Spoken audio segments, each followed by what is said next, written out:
दोस्तों नमस्कार। मैं नीलम कुमार सिंह आज एक सप्ताह के बाद आपके पास पुनः उपस्थित हुआ हूँ और आज मैं उद्योग कैसे लगाएं, how to set up an industry, इसके 5वें वीडियो को सामने लेकर आ रहा हूँ।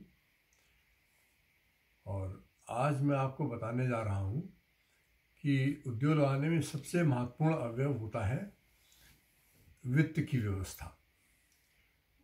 वित्त की व्यवस्था कैसे की जा सकती है? बहुत सीधा सा उत्तर है, आपके पास स्वयं उपलब्ध है, कोई समस्या नहीं है। आपको अपने रिश्तेदारों से अनसिक्योर्ड लोन लेना है, कोई समस्या नहीं है। वित्तीय संस्थाओं से लेना है, आपको संस्था का चयन करना है। बैंकों से लेना है तो आपको बैंक का चयन करना है। अगर बैंकों से लेना है तो बैंक चयन करने के साथ साथ आपको ये भी जानना है कि हम बैंकों से कैसे वित्तीय सहायता प्राप्त करें।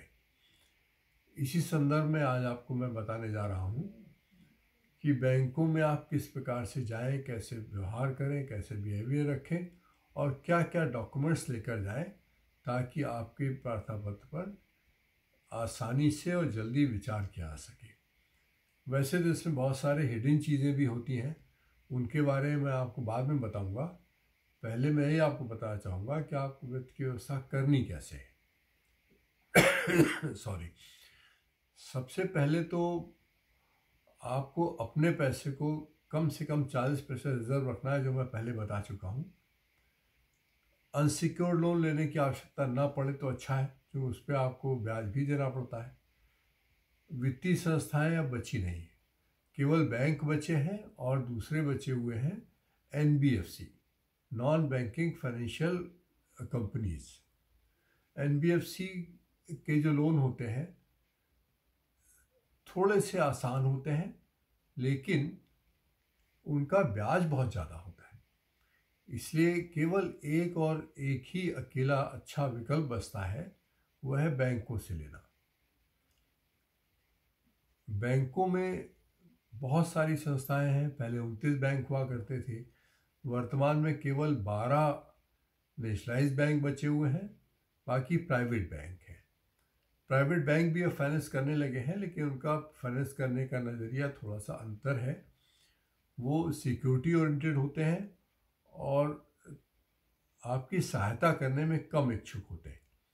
नेशनलाइज्ड बैंक निश्चित रूप से अपनी वसूली के लिए बहुत जागरूक होते हैं, लेकिन थोड़ा बहुत उनमें सहायता करने का भी या सोशल बैंकिंग का भी कहीं न कहीं पुट होता है।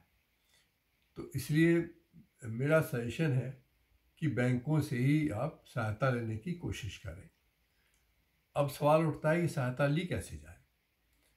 सबसे पहले तो बैंक जो भी फाइनेंस करता है उसमें आपका अपना इक्विटी लगवाता है।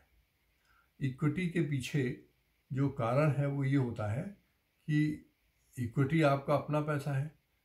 जब आप अपने पैसे को बचाने का प्रयास करेंगे तो बैंक का पैसा अपने आप से बच जाएगा।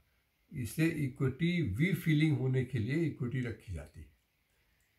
दूसरी बात है कि अब आपको इक्विटी जो आपने लगा ली, जो कि सामान्यतः छोटे और अति छोटे मीन्स टाइनी उद्योगों में लगभग 35% इक्विटी बैंक लोग सामान्यतः रखते हैं। उसके बाद बाकी पैसा बैंक फाइनेंस करता है, लेकिन ये मत समझिए कि बैंक एकमुश्त पूरा पैसा उपलब्ध कराता है। बैंक से जो पैसा उपलब्ध होता है वो दो रूपों में होता है। एक तो टर्म लोन, सावधि ऋण, जो आपको फिक्स्ड इन्वेस्टमेंट के लिए चाहिए होता है। आपको प्लांट लगाना है, मशीनरी खरीदनी है, टूल्स खरीदने हैं, जिक्साइज खरीदनी है, इन सब के लिए निश्चित अवधि के लिए पैसा दिया जाता है, जो कि 2 साल, 5 साल, 10 साल हो सकती है। बहुत लंबी अवधि 10 साल से ज़्यादा सामान्यतः नहीं होती। सामान्यतः इसको 7 साल तक सीमित रखते हैं। दूसरा होता है कार्यशील पूंजी, वर्किंग कैपिटल। वर्किंग कैपिटल को मैं कैलकुलेट करना भी नहीं बताऊंगा, क्योंकि वर्किंग कैपिटल कैलकुलेट करना अपने में एक बड़ा टॉपिक है, उसको मैं बाद में बताऊंगा। लेकिन ये दो चीज़ें मिलकर आपका पूरा वित्त की व्यवस्था बनती है। अब आप जब बैंक से वित्त लेना चाहते हैं तो बैंक से लेने के लिए आपको कुछ चीज़ों का ध्यान रखना होता है। सबसे पहले तो बैंकर ये देखते हैं कि आप प्रोजेक्ट में कितने इंटरेस्टेड हैं। इसके लिए वो आपके धैर्य की परीक्षा लेते हैं, आपको दौड़ाते हैं। सामान्य व्यक्ति दौड़ाने में महसूस करता है कि हमें नहीं देना चाहते, इरिटेट होता है। तो अगर वो इरिटेट होता है तो बैंक से पैसा नहीं ले सकता, उसको धैर्य रखना पड़ेगा और धैर्य की परीक्षा देनी होगी। दूसरी बात यह है कि उनके अनुरूप आपको अपने कागज़ों का प्रेजेंटेशन, प्रस्तुतिकरण करना पड़ेगा। वो कागज़ कौन कौन से हैं ये मैं आपको बता रहा हूँ। सबसे पहले तो आपको अपना आइडेंटिफिकेशन कि आप हैं कौन, आइडेंटिफिकेशन के रूप में आप अपना आधार कार्ड दे सकते हैं। उचित ये होगा कि एक के अलावा कई आप अपने आइडेंटिफिकेशन दे दें। वो है आधार दे दें, पैन कार्ड दे दें, और अपना लाइसेंस भी हो दे दें, और पासपोर्ट हो तो पासपोर्ट दे दें। ये 4 चीज़ें बहुत आसानी से स्वीकार की जाती हैं, जिसको आप दे सकते हैं, और आपके पास उपलब्ध है तो आप सभी चीज़ों को दे सकते हैं। इसके बाद दूसरी आती है, आप रहते कहाँ हैं। आपने पैसे मान लीजिए मांगे और लेके चले गए, तो आपको अपना रेजिडेंस का प्रूफ देना पड़ेगा। रेजिडेंस के प्रूफ में कोई ख़ास बात नहीं है, सब रेजिडेंस के प्रूफ में आधार भी हो सकता है, लेकिन रेजिडेंस का पक्का प्रूफ, अगर आपके नाम मकान है तो उसकी रजिस्ट्री, अगर आप पर रजिस्ट्री नहीं है तो आप जो टैक्स पे करते हैं उसकी रसीद, बिजली अगर आप चलाते हैं तो बिजली का बिल, ये चीज़ें आप दे सकते हैं। इसके बाद आता है क्योंकि अलग अलग समुदाय के, अलग अलग जाति के लोगों के लिए सरकार ने अलग अलग व्यवस्थाएं दी हुई हैं, अलग तरह की सुविधाएं दी हुई हैं, इसलिए आप किस कैटेगरी में आते हैं इसका प्रमाण पत्र देना होगा। इस कैटेगरी में हो सकते हैं एससी हो सकते हैं, एसटी हो सकते हैं, ओबीसी हो सकते हैं, महिलाएं हो सकती हैं, अथवा सामान्य हो सकते हैं। अगर आप किसी में शामिल नहीं हैं तो सामान्य में बता दिए, हम सामान्य में हैं, तो आपका काम चल जाएगा। इसके अलावा आपको जहाँ आप रहते हैं उसका जो एड्रेस है उसका वैलिड प्रूफ होना चाहिए। वैलिड प्रूफ का मतलब मैं आपको पहले बता चुका हूँ कि आपके नाम रजिस्ट्री हो, बिजली का बिल हो, ये चीज़ें, पासपोर्ट हो, ये चीज़ें अगर आपका उपलब्ध है तो वैलिड प्रूफ माना जाएगा। और जो बेनिफिशियरी है, मतलब आप बेनिफिशियरी हैं, आप लाभ लेना चाहते हैं, तो आपको किसी भी अन्य बैंक का डिफ़ॉल्टर नहीं होना चाहिए। आपने पहले कभी लोन लिया हो कोई बात नहीं, लोन लिया है तो आपने उसको जमा कर दिया है तो आपका नो ड्यू सर्टिफिकेट आपको मिलता है, लेकिन डिफ़ॉल्टर नहीं होना चाहिए। और जहाँ से आप इस समय बैंकिंग कर रहे हैं, जहाँ आपका खाता है, वहाँ पिछले 6 महीने का अकाउंट स्टेटमेंट आपको देना होता है।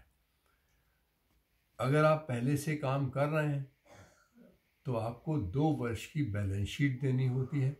बड़ा काम है, ऑडिटेड बैलेंस शीट होगी। सामान्यतः आप चार्टर्ड अकाउंटेंट की बनाई हुई बैलेंस शीट आप सबमिट कर सकते हैं। अगर आप पहले से काम कर रहे हैं तो आपके विगत 2 वर्षों की सेल कितनी है। अगर आप नहीं कर रहे हैं तो आपकी प्रोजेक्टेड बैलेंस शीट और प्रोजेक्टेड सेल्स, आप कितना बनाएंगे, कितना बेचेंगे, इसके बारे में आपके प्रोजेक्शन क्या है, आपके दिमाग में क्या अवधारणा है, किस तरह से बेचेंगे, इसकी सूचना आपको देनी होती है। और आपको प्रोजेक्ट रिपोर्ट भी देनी होती है। प्रोजेक्ट रिपोर्ट में सारे अवयव, सारी चीज़ें, जितने एलिमेंट हम आपको बता रहे हैं, ये सारे एलिमेंट प्रोजेक्ट रिपोर्ट में होते हैं। और ये प्रोजेक्ट रिपोर्ट वही होनी चाहिए जो आपने बनाई हो, अथवा प्रोजेक्ट रिपोर्ट को आपने अच्छे ढंग से पढ़ा हो। प्रोजेक्ट रिपोर्ट में इकोनॉमिकल वायबिलिटी जरूर निकलनी चाहिए, मतलब वो आपका परियोजना लाभप्रद होगा कि नहीं होगा, इतने डॉक्यूमेंट्स आप उसमें जमा करेंगे, और आप क्या गारंटी दे सकते हैं। आपकी अपनी एसेट है तो आप अपनी गारंटी दे सकते हैं, अगर आपकी एसेट नहीं है थर्ड पार्टी गारंटी भी दी जा सकती है। और अगर आपके थर्ड पार्टी गारंटी भी नहीं है तो आपके पास 2 गारंटर ऐसे होने चाहिए जिनकी कुछ एसेट हो, और जो भी आपके पार्टनर हैं आप स्वयं, उनकी व्यक्तिगत गारंटी होनी बहुत आवश्यक है। और साथ में आपको 2 फोटोग्राफ, अगर आप स्वयं चला रहे हैं तो 2 फोटोग्राफ, अगर पार्टनरशिप में हैं सभी पार्टनर्स के 2-2 फोटोग्राफ, अगर आप प्राइवेट लिमिटेड में हैं या एलएलपी में हैं तो सभी डायरेक्टर्स के या पार्टनर्स के 2-2 फोटोग्राफ, और अगर पब्लिक लिमिटेड में है तो जो भी मैनेजिंग पार्टनर्स हैं या मैनेजिंग डायरेक्टर्स हैं या डायरेक्टर्स हैं उन सबके फ़ोटोग्राफ और उनकी पर्सनल गारंटी। इतनी चीज़ें जब आप बैंक के पास लेकर जाएंगे तो बैंक आपकी बात सुनने को तैयार होगा और उस पर गंभीरता से विचार करेगा। इसके अलावा बात आती है आपके व्यवहार की। जब आप ये कागज़ बैंक के पास जमा करेंगे तो ये नहीं कि साहब हमने कागज़ जमा कर दिए हैं और अब हमारा काम करिए, ऐसा व्यवहार नहीं होना चाहिए। व्यवहार बहुत सौम्य होना चाहिए और हमेशा व्यवहार को दूसरे की जगह अपने को समझकर व्यवहार करना चाहिए कि अगर आप उस सीट पर बैठे हो तो आप कैसा व्यवहार करेंगे।